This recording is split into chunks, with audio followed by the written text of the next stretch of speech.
עכשיו אברהם קוצ'ן עולה, נכון? הוא מזמין את להקת בנות רזרבה.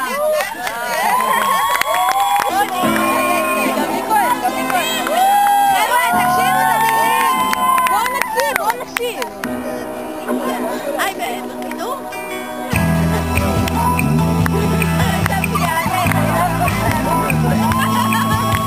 הם לא בקשר.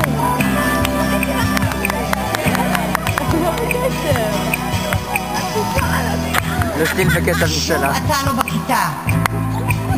אני מתקשרת לאמא שלך.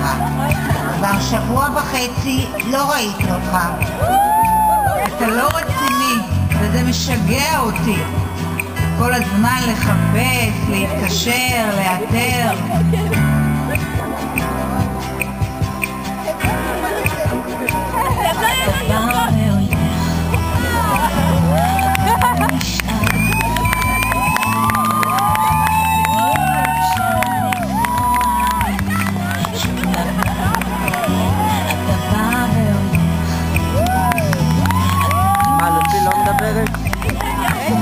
אם אתה מוותר, אל תבוא יותר.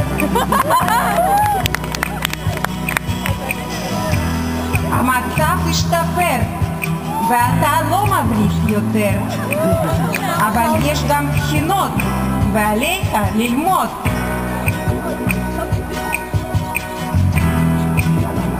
שוב אתה לא רציני, וזה משגע אותי. תתבגר כבר, תשקיע יותר.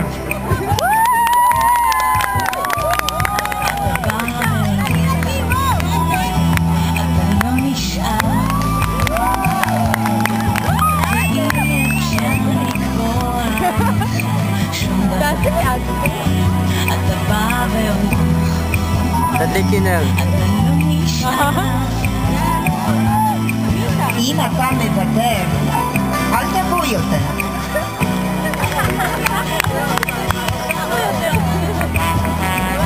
והיום ניפרד, קצת עצוב וכואב.